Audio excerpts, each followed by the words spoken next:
తెలంగాణ బీజేపీలో త్వరలో భారీ ప్రక్షాళనకు రంగం సిద్ధమవుతుంది. పార్టీ అంతర్గతంగా లేఖల పంచాయతీ ఒకవైపు కొనసాగుతుండగా మున్సిపల్ ఎన్నికల నిధుల దుర్వినియోగంపైన మరోవైపు వివాదాలు చెలరేగుతున్నాయి. కీలక నాయకుల మధ్య విభేదాలు తారాస్థాయికి చేరని పార్టీ వర్గాల్లో గుసగుసలు వినిపిస్తున్నాయి. ఈ పరిణామాలతోటి అప్రమత్తమైన అధిష్టానం సంస్థాగతంగా పార్టీని బలోపేతం చేసే దిశగా వ్యూహాలు రచిస్తున్నట్టుగా సమాచారం. 5 రాష్ట్రాల ఎన్నికల అనంతరం తెలంగాణపైన ప్రత్యేక ఫోకస్ పెట్టిన కేంద్ర నాయకత్వం రాష్ట్ర యూనిట్లో మార్పులు చేర్పులు చేపట్టే అవకాశాలు కనిపిస్తున్నాయి. కీలక కమిటీల పునర్వ్యవస్థీకరణ ఉండొచ్చన్న చర్చ నడుస్తోంది. గ్రూప్ రాజకీయాలకు చెక్ పెట్టి ఎన్నికల ముందు పార్టీని ఏకీకృతం చేయడమే లక్ష్యంగా బీజేపీ అధిష్టానం అడుగులు వేస్తున్నట్టుగా తెలుస్తుంది. దీంతో తెలంగాణ కమలం పార్టీలో రాబోయే రోజుల కీలక మార్పులు చోటు చేసుకునే సూచనలు స్పష్టంగా కనిపిస్తున్నాయి.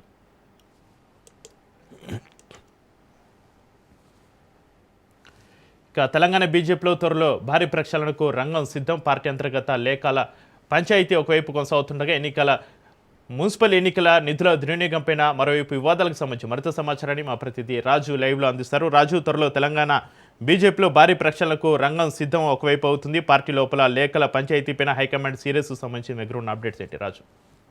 చక్రి, తెలంగాణ బీజేపీలో రానున్న రోజుల్లో భారీ మార్పులు ఉంటాయని చెప్పేసి ఇండికేషన్స్ అయితే వస్తున్న పరిస్థితి కనిపిస్తూ ఉంది. ఎందుకంటే పార్టీలో నెలకొని ఉన్నటువంటి ప్రస్తుత అంశాలు ఏవైతే ఉన్నాయో ప్రధానంగా గత కొద్ది రోజులుగా కూడా చూస్తూ ఉన్నాము.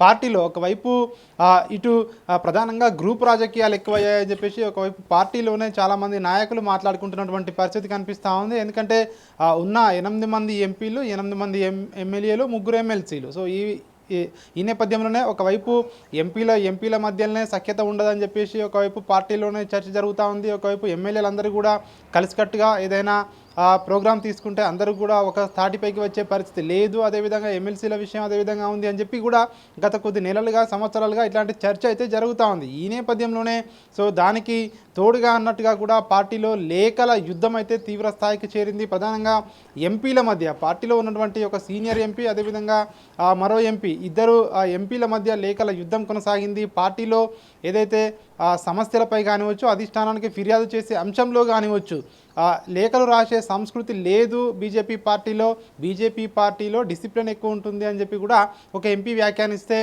అట్లాంటి సంస్కృతి లేదన్నటువంటి మీరే గతంలో నాపై రాశారని చెప్పేసి కూడా మరో ఎంపీ బాంబు పేల్చడం బీజేపీలో అంటే అంతర్గతంగా ఎట్లాంటి వ్యవహారాలు నడుస్తూ ఉన్నాయి, అంతర్గతంగా పార్టీ లోపల ఉన్నటువంటి ఏవైతే నేతల మధ్య ఉన్నటువంటి అంతరాన్ని స్పష్టం చేస్తూ ఉంది. దీనికి తోడు ఇటీవల జరిగినటువంటి మున్సిపల్ కార్పొరేషన్ ఎన్నికల్లో నిధుల దుర్వినియోగంపై ఇప్పటికే అధిష్టానం ఫోకస్ చేసినట్టుగా కూడా తెలుస్తూ ఉంది. అధిష్టానానికి నివేదిక కూడా వెళ్ళినట్టుగా కూడా తెలుస్తూ ఉంది. ఎందుకంటే నిధుల దుర్వినియోగానికి సంబంధించి ఎన్నికల ఇన్ఛార్జీలుగా ఉన్నవారు, అదేవిధంగా జిల్లా అధ్యక్షులు, కొంతమంది సీనియర్ నాయకులు వీళ్ళంతా కలిసి నిధుల దుర్వినియోగానికి పాల్పడినట్టుగా కూడా తెలుస్తూ ఉంది.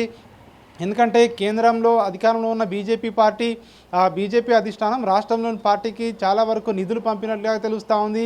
ఎన్నికల ఖర్చు కోసం పంపినటువంటి నిధులను క్షేత్రస్థాయిలో ఉన్నటువంటి ఎవరైతే పోటీ చేసే అభ్యర్థులు ఉంటారో వారి వరకు చేరలేదని చెప్పేసి కూడా ఇప్పటికే చాలా ఫిర్యాదులు అధిష్టానానికి వెళ్ళినట్టుగా కూడా తెలుస్తూ ఉంది. ఎందుకంటే చాలా వరకు మున్సిపాలిటీలో కానివచ్చు, ఇటు వార్డుల్లో కానివచ్చు ఎన్నికల్లో వచ్చినటువంటి ఓట్ల శాతం దానిపై పోస్ట్ మార్టం నిర్వహించిన తర్వాత నాయకులకు ఇక్కడ భారీ తేడా వచ్చింది, నిధుల్లో గోల్మాల్ జరిగిందన్నటువంటి విషయం అధిష్టానం దృష్టికి కూడా వెళ్ళింది. దీనికి సంబంధించి ఇప్పటికే అధిష్టానం నివేదిక తెప్పించుకుంది. ఒకవైపు పార్టీ రాష్ట్ర అధ్యక్షునితో కూడా దీనికి సంబంధించి మాట్లాడినట్టుగా కూడా తెలుస్తూ ఉంది. మరొక వైపు దీంతో పాటు పార్టీలో ఉన్నటువంటి అంతర్గత సమస్యలు ఏకతాటిపైకి రాకపోవడం, ఇటీవల జరిగినటువంటి అసెంబ్లీ సమావేశాల్లో కూడా నేతలందరూ కూడా ఏదైనా సమస్యపై అసెంబ్లీలో పోరాడాలన్నా, అదేవిధంగా ఏదైనా సమస్యలపై అసెంబ్లీకి వెళ్ళాలన్నా వాళ్ళందరూ కూడా నాయకుల మధ్య ఎమ్మెల్యేల మధ్య సమన్వయం లేదు అని చెప్పేసి కూడా పార్టీలోనే ఒక చర్చ జరిగింది. ఇలాంటి నేపథ్యంలో రాబోయే రోజుల్లో తెలంగాణలో మేమే ఆల్టర్నేటివ్, రాబోయే రోజుల్లో గ్రేటర్లో ఉన్నటువంటి 3 కార్పొరేషన్లను కైవసం చేసుకుంటామన్నటువంటి ఏదైతే మాటలకే పరిమితం అవుతుందా లేదంటే చేతల వరకు వెళ్తుందా అన్నటువంటి ప్రశ్నలు అయితే పార్టీలో ఉన్నటువంటి క్రింది స్థాయి కార్యకర్తలను వేధిస్తూ ఉన్నాయి. ఎందుకంటే చెప్పేది ఒకటి చేసేది చెప్పేది ఒకటి అన్నట్టుగా కూడా సో తెలంగాణ బీజేపీ పరిస్థితి తయారైంది. వెంటనే దీన్ని ప్రక్షాళన చేయవలసినటువంటి అవసరం ఉంది అని చెప్పేసి కొంతమంది నాయకులే పార్టీలో మాట్లాడుకుంటున్నటువంటి పరిస్థితి కనిపిస్తూ ఉంది. ఎందుకంటే నేతల మధ్య గ్యాప్ అనేది ఉండకూడదు. ఏదైనా ప్రభుత్వంపై పోరాటం చేసినప్పుడు అందరూ కలిసికట్టుగా వెళ్ళి పోరాటం చేయాలని చెప్పేసి కూడా పార్టీలోని కొంతమంది మాట్లాడుకుంటున్నారు. అదేవిధంగా లేఖల సంస్కృతికి సంబంధించిన అంశం కానివచ్చు, అదేవిధంగా ఈ నిధుల దుర్వినియోగానికి సంబంధించినటువంటి అంశం కానివచ్చు, ఇవన్నీ అంశాలతో పాటు రానున్న రోజుల్లో సంస్థాగతంగా పార్టీని మరింత బలోపేతం చేసే దిశగా కూడా పార్టీ అధిష్టానం ఆలోచన చేస్తున్నట్టుగా కూడా తెలుస్తూ ఉంది. ఎందుకంటే గ్రేటర్ ఎన్నికలకు సంబంధించి మరో 3-4 నెలల్లో ఎన్నికలు నిర్వహిస్తారని చెప్పేసి ఒకవైపు ఇండికేషన్స్ వస్తున్నటువంటి ఈ తరుణంలో ఖచ్చితంగా గ్రేటర్లో 3 కార్పొరేషన్లలో బీజేపీ జెండా ఎగురవేయాలంటే ఇప్పటి నుంచే గ్రౌండ్లో ప్రిపరేషన్ స్టార్ట్ చేయాలి, ఖచ్చితంగా ప్రజల్లోకి వెళ్ళాలి అన్నటువంటి ఆలోచనలో పార్టీ అధిష్టానం ఉన్నట్టుగా కూడా తెలుస్తూ ఉంది. ఈ నేపథ్యంలోనే తెలంగాణపై ఫోకస్ పెట్టాలని పార్టీ భావిస్తూ ఉంది. దీనికి సంబంధించి ఒకవైపు 5 రాష్ట్రాల ఎన్నికలు జరుగుతూ ఉన్నాయి. ఈ ఎన్నికలు జరిగిన తర్వాత మే మొదటి వారంలో ఖచ్చితంగా దీనికి సంబంధించి పార్టీ అధిష్టానం తెలంగాణపై ఫోకస్ పెట్టే అవకాశం ఉన్నట్టుగా కూడా తెలుస్తూ ఉంది.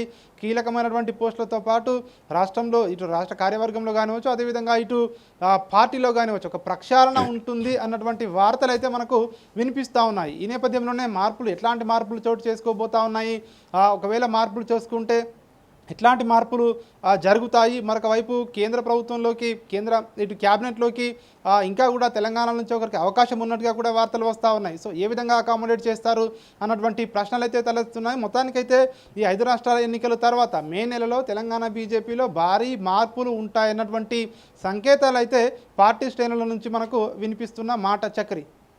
అయితే రాజు, ఇక్కడ మున్సిపల్ ఎన్నికల నిధుల వినియోగంపైన ఆరోపణలు చేస్తున్నది ఎవరు, వారి పేర్లు ఏమైనా పార్టీ ఆఫీసులో వినిపిస్తున్నాయి, అదేవిధంగా దీనిపైన పార్టీ అంతర్గతంగా ఏవైనా విచారణ కమిటీలను వేసే అవకాశం ఉందా రాజు? ఏంటి పరిస్థితి? బీజేపీలో ఒక సంస్కృతి ఉంటుంది. ఎన్నికలు ముగిసిన తర్వాత దాన్ని పోస్ట్ మార్టం చేస్తారు. సో చిన్న ఎన్నికలైనా, సో పంచాయతీ ఎన్నికలైనా, అదేవిధంగా ఇటు అసెంబ్లీ పార్లమెంట్ ఏ ఎన్నికలైనా సరే, సో ఎన్నికలు ముగిసిన తర్వాత ఈ పోస్ట్ మార్టంలో భాగంగా సో ఈ అన్ని విషయాలు వెలుగులోకి వచ్చినట్టుగా కూడా తెలుస్తూ ఉంది. ఎందుకంటే పంపించిన నిధులన్నీ, అదేవిధంగా వాస్తవానికి ఫీల్డ్లో అంత డిజాస్టర్ పర్ఫార్మెన్స్, అన్ని ఓట్లు తక్కువగా రావడానికి గల కారణాలు ఏమిటి అన్నటువంటి ఏవైతే పోస్ట్ మార్టంలో భాగంగా కొంతమంది పోటీ చేసిన అభ్యర్థులు స్వయంగా రాష్ట్ర అధినేతకు ఫిర్యాదు చేసినట్టుగా కూడా తెలుస్తూ ఉంది. ఎందుకంటే తమకు ఏదైతే పార్టీ ఇచ్చే ఫండ్స్ కానివచ్చు, ఇతర నిధుల విషయంలో కూడా తమకు కొంతమందికి సమయానికి అందలేదని, కొంతమందికి అసలు నిధులే అందలేదన్నటువంటి మాట ఏదైతే ఉందో, సో వారు చెప్పినట్టుగా కూడా వార్తలు అయితే వస్తాయి. దీనికి సంబంధించి ఒక చర్చ అయితే పార్టీలోనే జరిగింది. సో ఈ నేపథ్యంలోనే ఆ నిధులు ఎవరు మరి మధ్యలో అడ్డుకున్నారు, ఎవరు తీసుకున్నారు, మధ్యలో ఎవరు జేబుల్లోకి వెళ్ళాయి అన్నటువంటి పూర్తి సమగ్ర ఏదైతే దీనికి సంబంధించి నివేదిక కావాలని ఇప్పటికే ఇటు ఏదైతే పార్టీ అధినాయకత్వం రాష్ట్ర నాయకత్వాన్ని ఆదేశించని చెప్పి తెలుస్తూ ఉంది. దీనికి సంబంధించి ఇప్పటికే రాష్ట్రం నుంచి ఒక నివేదిక కూడా వెళ్ళినట్టుగా కూడా తెలుస్తూ ఉంది. దీంతోపాటు పార్టీ అధిష్టానం కూడా ఈ అంశంపై సీరియస్గా ఉంది అని చెప్పి కూడా వార్తలు వచ్చాయి. అయితే ఎవరు ఆ నాయకులు అన్నటువంటి పేరు బహిరంగంగా బయటికి రాకపోయినప్పటికీ ఇందులో ఎలక్షన్ ఇన్ఛార్జ్లుగా పనిచేసిన కొంతమంది నాయకుల హస్తం ఉన్నట్టుగా కూడా తెలుస్తూ ఉంది. అయితే దీనికి సంబంధించి అధికారికంగా ఎవరి పేరు బయటికి రాకపోయినప్పటికీ దీనికి సంబంధించి పార్టీ ఏదైతే రాబోయే రోజుల్లో తీసుకునే డిసిప్లినరీ యాక్షన్లో కానివచ్చు, అదేవిధంగా పార్టీ ప్రక్షాళనలో కానివచ్చు, సో వారందరిపై చర్యలు ఉండే అవకాశం ఉంటుందని మాత్రము పార్టీలో ఒక చర్చ అయితే జరుగుతూ ఉంది. Right, thank you Raju.